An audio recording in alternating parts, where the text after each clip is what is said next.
The door to the restaurant and the bar downstairs. Doors to shared bathrooms and the stall door that doesn't quite hit the ceiling. The shower door, the sliding tube door, doors in cabs and moving buses. Doors in airports and security gates where, "May I see your passport, ma'am?" might just open the door. Doors inside the dentist office. Doors in delivery rooms. "Only family members, please?" says the woman dressed in white standing by the door. Doors in waiting areas.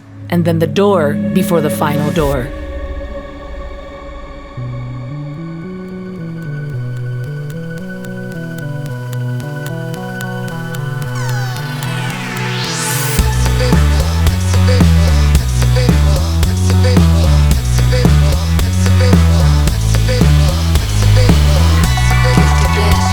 Doors to rent motel rooms. She's waiting for you across the glass door. Doors you can only enter if you've paid the fee, and you may leave at any time you want, but please do try and finish the deed. The door to your fire escape. St. Mark's Church is across the street, and on the door, a flyer that reads, "Patti Smith tonight. Doors open at 7 p.m. Doors and banks when you're asking for a loan. Sorry, but we're unable to process your request at the moment. Would you be so kind and shut the door when you leave? Doors in the supermarket when you're buying the cheap wine and I'm smoking a cigarette outside. The security guard at the door very kindly explained that he was a married man, a faithful one too, but that he found me attractive and I shouldn't close the door to other men for one who would buy cheap wine for me. You walked out the door at that moment and I did not have time to explain that your preference for cheap wine is precisely why I like you so much. The cheap wine, but also your liking for bitter coffee, like the one they sold in that dingy cafeteria, the name cafeteria printed in standard Helvetica font on its doors.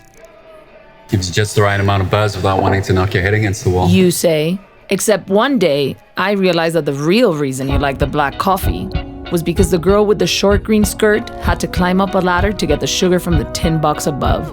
You guys okay? I'll have 3 sugars. 3 sugar cubes with that, please.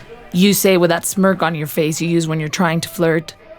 I saw it, but she didn't, and turned her back on you to greet some other customer by the door. She got knocked up by that guy. His name was Jim, and he also liked the bitter coffee and the view underneath the ladder. It's not now, but then, and she's somewhere else. Different town, different people, same dead-end job, same bitter coffee. She got knocked up again and again until there was a total of 4 little ones and not enough sex. Jim left when he realized that the washed-out tattoo of the name Jim on her arm wasn't precisely in his honor. She loved music, and the Doors just happened to be her favorite band. Her house grew to be empty. All 4 kids left, and there's a room with a rusty ladder and an old record player. All the light bulbs in that room have died, and nobody ever goes in through that door. It once promised to be the door to the happy life. Capital T, capital H, capital L, the one with white fenced doors. Capital W, capital F, capital D. But Jim never knocked again on that front door. Asshole. Capital A. It's noon and it's one of those blistering hot summer days, and this cafeteria feels like a steam room. Can someone please open the door? It's getting quite hot in here. You're drinking your black bitter coffee. Temperature? Probably boiling hot at this point. You're making lists of ideas and future plans and people you need to call and people you don't want to call ever again. Hey, think I've been shutting too many doors lately? But before I can answer that it's not about shutting them, but about you never choosing any, you're back to writing. Seriously, can someone please open the door? We're melting in here. Your sweat and the blue ink from your pen have turned into a big smudge on the bottom of your right fist. The lists are no longer lists. No difference between one word or the other. Just a tiny bit, please. Just crack the door open.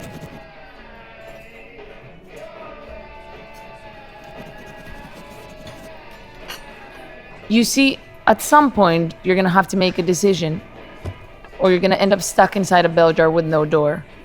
Blue ink is smeared across the table. Your mug of coffee is spitting bubbles. You stare at me like a bull staring into a red door. Did you just quote Sylvia Plath on me? You ask. Well, yes, I did. Because I don't want you to end up sticking your head inside an oven door. But perhaps your inherent lack of decision-making was there before you were even born. to when your parents had sex in the kitchen and broke the handle on the fridge door. It wasn't the only thing that broke that day. But what else do you think is gonna happen when you buy the discounted condoms advertised in that corner store? More endurance, more pleasure, now half the price. Unfortunately, you can't make love to the whole world. Some doors have rules, and I'm sorry, but we reserve the right to refuse admission. You don't have the appropriate age, or the right kind of look, or the right kind of shoes, or the accent we're looking for, or the correct key, or the right kind of last name, because, I'm sorry, I can't seem to find you on the list. You're gonna have to step to one side. Or the right kind of measurements to fit through the door. Are coffins made to measure? And if they're not, are we just meant to squeeze in while some guy with a black robe shuts the door? And dear Father, while I sit here telling you all of my darkest secrets, can't you come out of that door to give me a wave of redemption? Jim never did find forgiveness, and the girl with the short green skirt ended up with a brown front door like all the other ones on her block. It's 1 p.m. and it's even hotter than it was at noon. You managed to unstick yourself from the steamy cafeteria booth, blue ink on your forehead, and you make your way towards the door. It's not the one up front though. You run through the one that says emergency exit.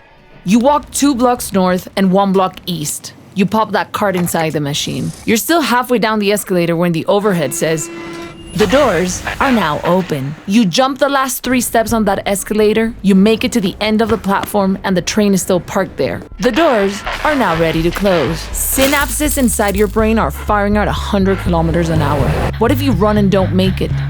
What if you run and you get stuck in between the closing doors? The doors are now ready to close. And while your brain is fighting a battle on the right, yes, on the left, no, both equally equipped for this confrontation, you think the whole world is staring at you, wondering whether or not you're gonna make it inside that train. The doors are now ready to close, but there's not much of an audience really. It's just you and the guy with the leather briefcase on this platform. The doors are now closing. Every muscle in your body tenses up, and you go for the sprint. There's no blinking, just running. And you make it. Not a scratch on your arm. You're panting, trying to catch your breath. And you smile. And you keep smiling. Until the next station, when the doors open and you realize you've boarded the train in the opposite direction.